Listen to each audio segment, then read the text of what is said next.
আর high high করছে। দেখুন, যার নামে সংসার জ্বালা শান্ত হয়ে যায়, বিষয় জ্বালা কি? বিষের থেকেই তো বিষয় হয়েছে। সাপের বিষের থেকেও ভয়ঙ্কর বিষের জ্বালা আমরা সদা সর্বদাই সংসারে ভোগ করছি। এই বিষয় জ্বালা, সংসার জ্বালা,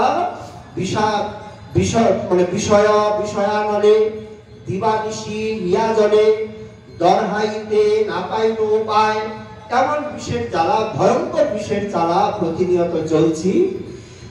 সেই জায়গায় দশাবতার লিখছে যে যার নামে সংসার জ্বালা শান্ত হয়ে যায়, সাপের আর জ্বালা কি?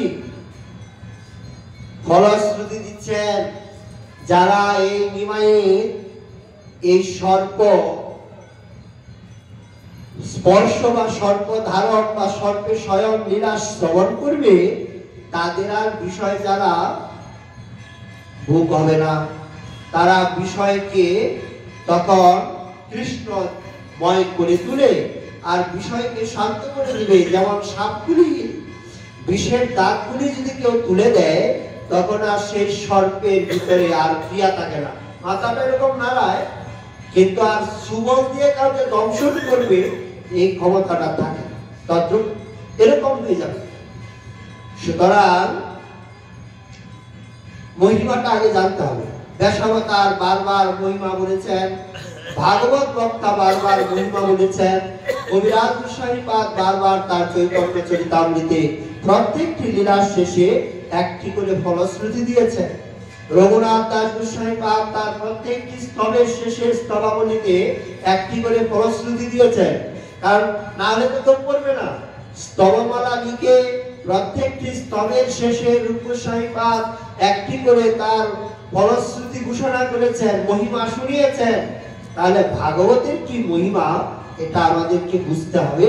কৃষ্ণ তুল্য ভাগবত, বিভু সর্বাশ্রয়, সাধারণত নয়, সাক্ষাৎ কৃষ্ণই।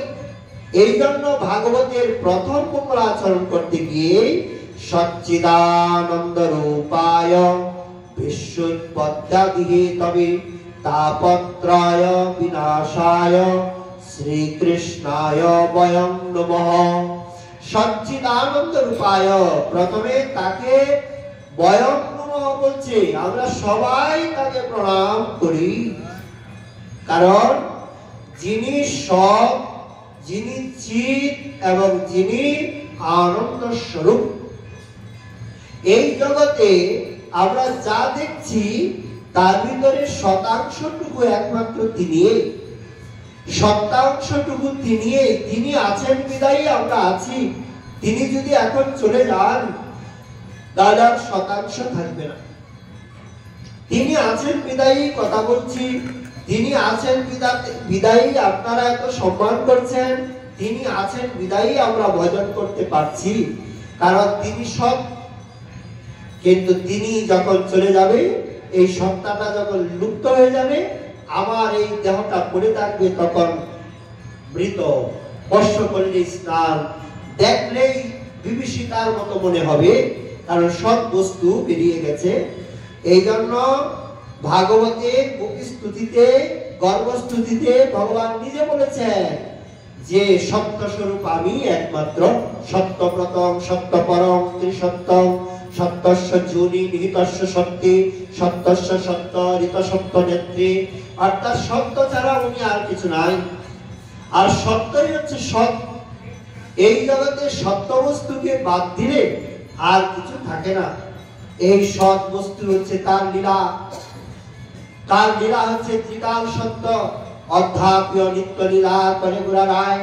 কোন কোন ভাগ্যবান দেখিবারে পায়। এই যে আমরা যেখানে বসে আছি না, এখানকার ঠাকুরজির একটা লীলা আছে, অদ্ভুত একটি লীলা আছে। ভগবান বিগ্রহ রূপে অনেক লীলা করেন। অর্থাৎ যখন অরঙ্গজেবের আমলে বৃন্দাবনের উপরে আক্রমণের আশঙ্কার সংবাদ শুনতে পেলেন, সমস্ত দেব বিগ্রহকে তখন স্থানান্তরিত করতে হবে। মুহূর্তের মধ্যে কোথায় নিয়ে যাবে? সমস্ত দেব বিগ্রহকে স্থানান্তরিত করার জন্য নির্ণয় করা হলো এই রাধা কুণ্ড তট। এখানেই সপ্ত দেবালয়ে এসে অবস্থান করেছিলেন। গোবিন্দ মন্দিরে জয়পুরের গোবিন্দ এসেছিলেন, এখানে মদন মোহন ছিলেন, ওই সামনে গোপীনাথ ছিল নিত্যানন্দ বৈঠকে, এইভাবে সব জায়গায় ঠাকুরগঞ্জ ছিল। তখন মদন মোহন যখন এখানে আসেন তখন ইনার পেছনে একটা অতিরিক্ত কিছুটা প্রস্তর খণ্ড ছিল। মদন মোহন তো বজ্র নামে নির্মিত মূল মদন মোহন, তারপরে আবার সনাতনীর সে বনিদি সনাতনকে অঙ্গীকার করেছেন। মথুরার চৌবের গৃহের থেকে আর তিনি চলে এসেছেন সনাতনের কাছে। মদন মোহনের বড় প্রভাব। এখানে আসার পরে একটা প্রস্তর কণ্ঠ আলাদা ছিল, সেটা আর এখানে স্খলিত হয়। স্বপ্নাদেশ দেন পূজারীকে যে এই যে প্রস্তর খণ্ডটা খলিত হলো, এর দ্বারা তুমি আমার আরেকটি মদন মোহন বিগ্রহ নির্মাণ করো। আমি রাধাকুণ্ডেই থাকবো, আর কোথাও যাবো না, কারণ রাধাকুণ্ড আমার খুব ভালো লেগেছে। এই দেখছেন তো রাধাকুণ্ডের মধ্যে এত সুন্দর মন্দির, মানে রাজার প্রাচীন রাজকীয় ঘরানায় করা। তখন এই মদন মোহনের স্বপ্নাদেশ পেয়ে তৎকালীন পূজারী সেবাধ্যক্ষ এই শ্রীবিগ্রহ নির্মাণ করেন।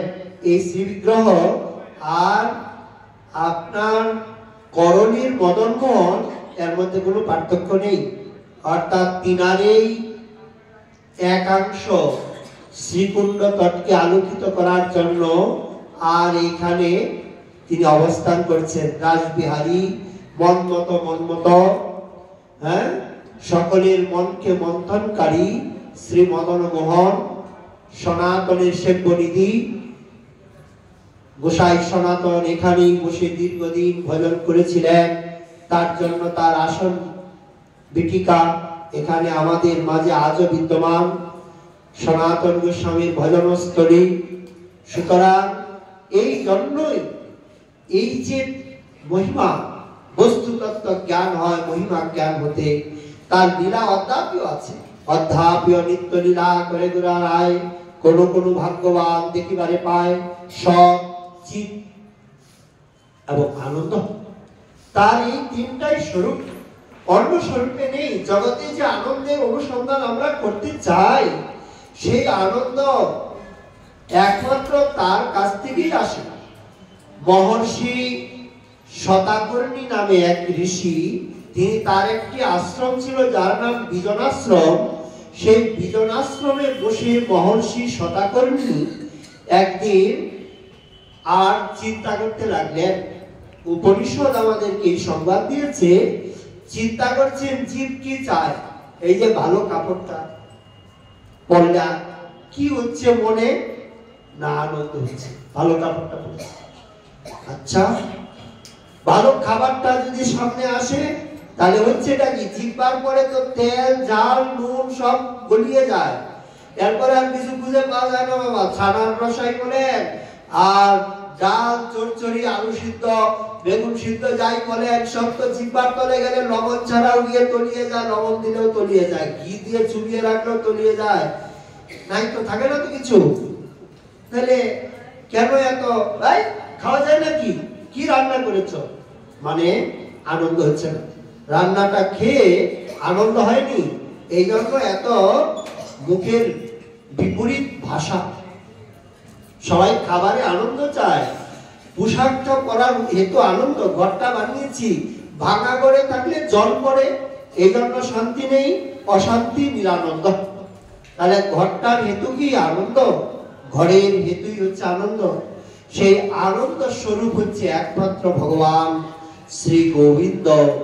তার সেবা ব্যতীত, তার ভজন ব্যতীত, তার সঙ্গ বা সান্নিধ্য ব্যতীত জীব প্রকৃত আনন্দের অনুসন্ধান কোথাও পেতে পারে না। এই জন্য পরমানন্দ স্বরূপ গোবিন্দ। তাই এখানে ব্যাসদেব মঙ্গলাচরণে সেই সৎ, সেই চিৎ, সেই আনন্দ বস্তুর অনুসন্ধানের কথা বলছে, যে এই সচ্চিদ আনন্দ স্বরূপ এবং বিশ্বের উৎপত্তির যিনি একমাত্র হেতু, এই জগৎটা যে দেখছি দৃশ্যমান জগৎ, এর উৎপত্তির হেতু কে? কার মাধ্যমে এই বিশ্বটা সৃষ্টি হয়েছে? অর্থাৎ তার এই মাধ্যম থেকে যস্যৈক নিঃশ্বাসিত কাল মতাবলম্ব জীবন্তি লোক বিরজা জগদণ্ড নাতা। অর্থাৎ যার ইক্ষণ দৃষ্টিতে ইনি তাকালেন, মায়ার সঙ্গে মিলন হলো, সঙ্গে সঙ্গে জগৎ সৃষ্টির কার্য বিস্তার হতে লাগলেন। হ্যাঁ, সহজত তিনি ঈশ্বর করেছেন, তার জন্য এই জগতের সৃষ্টি হচ্ছে। বিশ্ব উৎপত্তির হেতু, কারণ ইনি আমাদেরকে সৃষ্টি করেছেন, এই জন্য তাকে স্রষ্টা বলা হচ্ছে, জগদীশ্বর বলা হচ্ছে। জগতের ঈশ্বর তিনি স্রষ্টা, তিনি আমাদের প্রতিপালক, তিনি আমাদের পোষক, তিনি আমাদের বর্তা। আমরা মনে করি, আমরাই মনে হয় সব উপার্জন করি, আমরাই মনে হয় যদি কাজ না করি তাহলে খেতে পাবো। ভুল ধারণা। এই পৃথিবীতে 3 সংখ্যক জীব তারা কর্ম করে না, ডাক্তারি মাস্টারি কোনো কর্ম করে না, কিন্তু তারা সবাই দিব্যি খেয়ে দিয়ে বেঁচে আছে। মানুষের এমন ভ্রান্ত ধারণা যে আমরাই মনে হয় করি। না না না, সবকিছু তিনি করা, সবকিছুর পেছনে তারই শক্তি নিহিত। এই চিরসত্যকে যতদিন পর্যন্ত জীব অনুভূতিতে না আনতে পারবে ততদিন তাকে বোঝা বড় কঠিন। এই জন্য তাকে ভজন করার কথা বলছে, কারণ তাকে ভজন করলে তাপত্রয় বিনাশায়, তখন ত্রিতাপ চলে যাবে। এই যে তাপত্রয় বিষানলে দিবানিশি হিয়া জলে দরহাইতে না পাইন উপায়। আধ্যাত্মিক, আদি ভৌতিক, আদি দৈবিক, অতি ঠান্ডা, অতি বৃষ্টি, অনাবৃষ্টি, ভূমিকম্প, চোর ডাকাত অমুকে কথাটা বলে দিল, মাথায় বাড়ি দিয়ে দিল, ধন হরণ করে নিল, সবই এই তাপত্রয়ের অন্তর্গত। তাপত্রয় বিষানলে দিবানিশি হিয়া জলে দরহাইতে না পাইন উপায়। কোনো উপায় নেই, একমাত্র তার শরণাগতিতেই সম্ভব। তারপরে তিনি গুরুদেবের বন্দনা করেছেন, কারণ গুরু কৃপাহি কেবলম, শ্রী গুরু কৃপাতে এই সুতপাত এই শক্তিটা পেয়েছেন। সুতপাত যা পেয়েছেন সব গুরু কৃপাতে পেয়েছেন। এই জন্য সর্বাগ্রে গুরু বন্দনা করলেন। আমার গুরুদেব কেমন জানেন আপনারা? পরিচয় দিচ্ছে, গুরুর গর্বে গরবিনী, গুরুর গর্বে গরবিনী, গুরুর মহিমা কীর্তন করছে। আমার গুরুদেব কেমন জানেন? না গো বাবা, তোমার গুরুদেব কেমন তা তো বুঝতে পারছি না। বলে তোমার গুরুদেব কেমন? বলে যিনি যজ্ঞ উপবিদ সংস্কার আদি সমস্ত কর্মকে পরিত্যাগ করে একাকী সন্ন্যাস আশ্রমে গমন করেছেন। বলে আমার গুরুদেব যজ্ঞ উপবিদের অপেক্ষাটাও করেনি। ব্রাহ্মণের ছেলে, বাবা তাকে বলছে, বাবা রে তুই একটু দাঁড়া, যজ্ঞ উপবিদটা নিয়ে যা। ছেলেটার কি কাণ্ড দেখুন। ওই মাতৃগর্ভের থেকে যে জন্ম নিয়েছে নারীগুলি আছে না, ওটাকে যজ্ঞোপবীতের মতো আর ঘুরিয়ে নিয়েছে। এই যে যজ্ঞোপবীত হয়ে গেছে, ওই সুতা দিয়ে কাজ হবে না। অর্থাৎ আমার গুরুদেব এমন, ইনি সংসারের কোন কর্মকে অঙ্গীকার করেননি, সন্ন্যাসকে আশ্রয় করেছে। সন্ন্যাস মানে কি? সমপূর্ব অসুধাতু ক্ষেপণার্থে ছুঁড়ে ফেলে দিয়েছেন। কি কি ফেলে দিয়েছেন? পুত্র এসনা, ধনে সোনা এবং লোকে সোনা, লোকের সম্মান, ধন প্রাপ্তির লালসা, পুত্র জন্মাবার বাসনা একেবারে ছুঁড়ে ফেলে দিয়ে আমার গুরুদেব তিনি সন্ন্যাসী হয়ে গিয়েছেন। বলে তিনি সন্ন্যাসী হয়েছেন, বলে তার বাবা ব্যাকুল হয়ে পিছনে ছুটছেন, পুত্র দাঁড়াও দাঁড়াও, তুমি আমার তপস্যালব্ধ পুত্র, একবার তোমার চাঁদ বদনটা দেখি রে বাবা, দাঁড়াও। যার জন্য এতদিন অপেক্ষায় আছি, আপনারা বলবেন তারিণী ভগবানের অবতার হয়ে ইনি যখন পুত্রের শোকের থেকে নিজেকে বাঁচাতে পারলেন না, আমরা সাধারণ জীব, সংসারে আমাদের জন্ম, মায়াতে আমাদের বুদ্ধি আকৃষ্ট, আমরা পুত্রের জন্য, কন্যার জন্য দুঃখ পোষণ করি, কাঁদি। এটা আপনারা কেন এই সমস্ত বলেন? তাহলে আমাদের কি দোষ? ব্যাসদেবই তো কাঁদছে। না না, ব্যাসদেব এই জন্য কাঁদেনি। ব্যাসদেব কেঁদেছেন, পুত্রটা তো আমি জন্ম দিতে চাইনি। কেন জন্ম দিয়েছি? আমার গুরুদেব যে দিব্য জ্ঞান দিয়েছে, যে জ্ঞানের দ্বারা আমি এত সুন্দর গ্রন্থ লিখেছি ভাগবত, এমন একটি উপযুক্ত তপস্যারত পুত্র যদি হয়, তাহলে তাকে ভাগবত শুনিয়ে জগৎবাসীর সেবায় তাকে নিয়োজিত করব, ভগবানের সেবায় লাগবে। এই জন্য কাঁদছেন, মায়ার জন্য কাঁদেনি। মন নিমিত্তং কৃতং পাপং, ভগবানের নিমিত্ত যা করা হয় সেখানে আর কোনো জীবের স্বতন্ত্র দোষ দৃষ্টি থাকে না। পুত্রের জন্য ইনি কাঁদেনি, ইনি কেঁদেছেন তার পুত্রকে ভক্ত বানাবেন বলে, আর তিনি আরাধনা করে ভাগবত পড়াবেন বলে, ভাগবতীয় শিক্ষায় তাকে পরিচালিত করবেন বলে, তার দ্বারা বিশ্ব মানবের কল্যাণ সাধিত হবে বলে, সেই শোকে তার হৃদয়টা কাঁদলো। ছেলেটা জন্ম নিল আর ব্রহ্মজ্ঞানী হয়ে গেল। সর্বনাশ, ব্রহ্মজ্ঞানী হয়ে গেল। আমার প্রভুর রূপ, প্রভুর গুণ, প্রভুর মহিমা কিছুই জানতে পারলো না আমার পুত্র হয়ে। আর যার বাবা এত প্রভুর মহিমা গুণ জ্ঞান লিখে আর উন্মত্ত হয়ে আনন্দ সাগরে ভাসছে, ছেলেটা একটু জানতে পারলো না।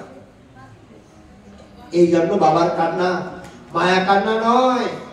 ভক্ত পিতামাতা সন্তানের জন্য মায়া কান্না কাঁদে না। আপনারা সবাই শুনেছেন শ্রীনিবাস আচার্য প্রভুর কথা। তার বাবা গঙ্গাধর ভট্টাচার্য মহাপ্রভু সন্ন্যাসীর কথা শুনেই সেখানে গিয়ে যে কি কান্না, কি কান্না, সইতে পারলেন না। নাম হয়ে গেল চৈতন্য দাস। চৈতন্য দাস তখন গৌর বিরহে কাঁদছেন। অবশেষে তার যখন পুত্র হলো না, ছেলেটাকে তিনি গৌর ভক্ত বানাবেন, এই জন্যই সন্তানের জন্ম দিয়েছেন। দুঃখীর সংসার, দুঃখে চলছে, কিন্তু ছেলেটা তো বৃন্দাবন যাবে, মায়ের এক বিন্দু দুঃখ নেই।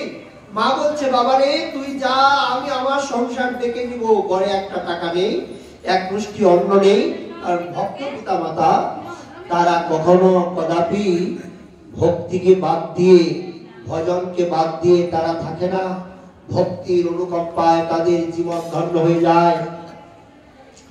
এই জন্য হা পুত্র বলে উচ্চস্বরে যাকে আহ্বান করলেও সে একটা উত্তর দিল না। সুগ্রুপতাপ, সেই বৃক্ষ সকল তাকে উত্তর দিচ্ছেন, কে কার পুত্র, কে কার পিতা। হ্যাঁ, এই জগতে কেউ কারো পুত্র নয়, কেউ কারো পিতা নয় বাবা। যেই ভজে সেই বড়। মুকুন্দকে জিজ্ঞাসা করছেন, মুকুন্দ, রঘুনন্দন তোমার ছেলে না তুমি রঘুনন্দনের ছেলে? ভজন করে। সুতরাং যে ভজন করে না, সে বাবাই হোক আর ছেলেই হোক, যার কাছ থেকে ভক্তিটা আসে সেই তার পুত্র হয়ে যায়। এটাই ভক্তির সিদ্ধান্ত। সুতরাং সুখদেব সর্বপ্রাণীতে, সর্বজীবের ভিতরে তিনি ব্রহ্ম জ্ঞানে ব্রহ্মদর্শী ছিলেন। এই জন্য বলছে, শুকদেবের মন হরিল লীলার শ্রবণে। হ্যাঁ, সনকাদির মন হরিল সৌরবাদী গন্ধে। এরা জন্মের থেকে ব্রহ্মজ্ঞানী ছিল, কিন্তু ভগবানের রূপ, ভগবানের লীলা, ভগবানের মহিমা এদের চিত্তকে আকৃষ্ট করেছে। হরের গুণাক্ষিপ্তমতি ভগবান বাদরায়ণী অদ্যাগাত মহতাখ্যানং নিত্যং বিষ্ণু জনং প্রিয়। শ্রীহরির গুণ তাদেরকে আকর্ষিত করেছে। এইভাবে গুরুদেবের বন্দনা করে, আর যখন বৈষ্ণব ক্ষেত্র নৈমিষারণ্য, দেখেন বৈষ্ণবরা কোথায় যাবে? বৈষ্ণবদের সবসময় বৈষ্ণবের ক্ষেত্রে যেতে হবে, যেখানে সাধুরা নিবাস করে, যেখানে বৈষ্ণব আছে, ওখানে গিয়ে তাদের সুখ হবে। আপনি অবৈষ্ণবের জায়গায় গিয়ে শান্তি পাবেন না। সম্মান করুন কিন্তু শান্তি পাবেন না। বৈষ্ণবের কাছে গেলে শান্তি পাবেন। বৃন্দাবন হচ্ছে বৈষ্ণবের ক্ষেত্র, নৈমিষারণ্য হচ্ছে বৈষ্ণবের ক্ষেত্র, কারণ ওখানে ভগবানের কথা হয়। নবদ্বীপ হচ্ছে বৈষ্ণবের ক্ষেত্র, নীলাচল হচ্ছে বৈষ্ণবের ক্ষেত্র। দক্ষিণ ভারতে এরকম বহু স্থান আছে, রঙ্গনাথ আদি সব বৈষ্ণব ক্ষেত্র। বৈষ্ণব ক্ষেত্রে যদি আপনি যান তখন সেখানে আপনার আনন্দ হবে। এই জন্য বলছেন বৈষ্ণবের ক্ষেত্রে গিয়ে বসতে হবে। বৈষ্ণবরা যেখানে নিবাস করে, বৈষ্ণবের কাছে গিয়ে বসলে ভগবানের কথা, ভক্তির কথা, ভজনের কথা মনে এসে উদয় হবে। না হলে বাবা কিছুই হবে না, কিছুই সম্ভব নয়। ভক্তি ভক্ত ভগবান তো দূরের কথা, সংসারের যে মায়া, সংসারের যে জ্বালা, সংসারের যে অশান্তি, এটাই দূর করা কঠিন হয়ে দাঁড়াবে।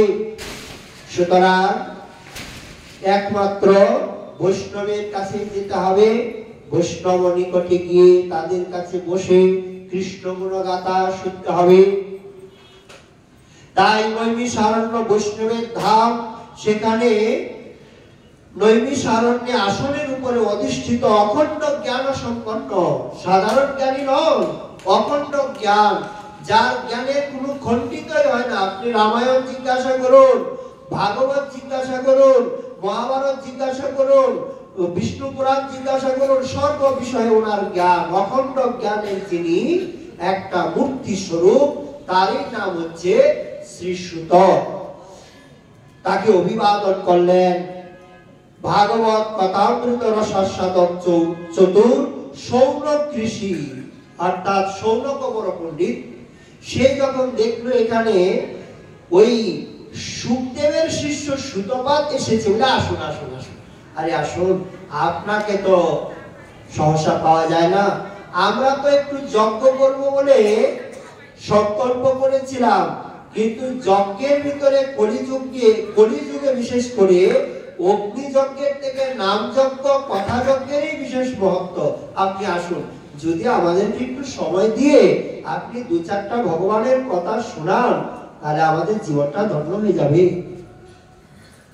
সৌনক বলছে, কারণ আপনার এমন কর্ণতৃপ্তিদায়ক শক্তি আপনার ভিতরে আছে।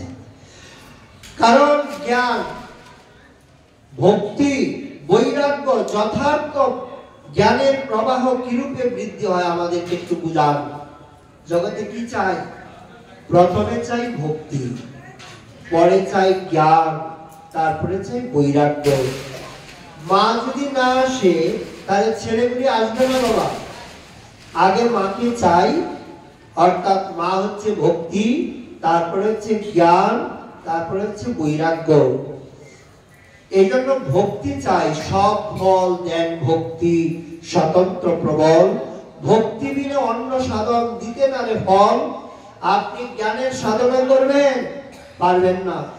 আপনি বৈরাগ্যের সাধনা করবেন, পারবেন না। শুষ্ক বৈরাগ্য হয়ে যাবে, ভঙ্গু বৈরাগ্য হয়ে যাবে, মর্কট বৈরাগ্য হয়ে যাবে, যদি ভক্তিযুক্ত চিত্ত না হয়। ভক্তিযুক্ত চিত্ত না হলে আপনার বৈরাগ্য সঠিক রূপ ধারণ করবে না। এই জন্য ভক্তিযুক্ত চিত্ত চাই।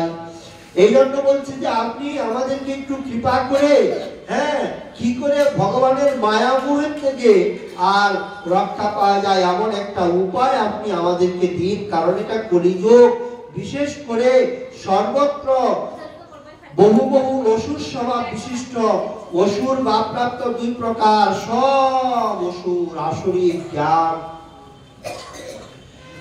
কল্যাণ সমূহের মধ্যে যা পরম কল্যাণ স্বরূপ, নিখিল পবিত্রকারীর মধ্যে যা নিখিল পবিত্রকর, যা সাক্ষাৎ কৃষ্ণ প্রাপ্তি করিয়ে দিতে সমর্থ, এমন একটি সাধন আমাদেরকে বলুন। কি সাধন? সহজে কি করে কৃষ্ণ পাওয়া যায়, কি করে নিজের কল্যাণ সহজে করা যায়। জগতে কল্যাণের জন্য অনেক মার্গ রয়েছে, কিন্তু সমস্ত মার্গেই কল্যাণ সহজে হয় না। সমস্ত সাধনে সহসা কল্যাণ সম্পাদিত হয় না। যেমন অগ্নিতে না জেনে হাত দিলেও হাত পুড়বে, জলে না জেনেও হাত দিলে হাত ভিজে যাবে, কিন্তু মাটিতে যদি না জেনে আপনি এভাবে একটা গাই দেন তাহলে কি হবে?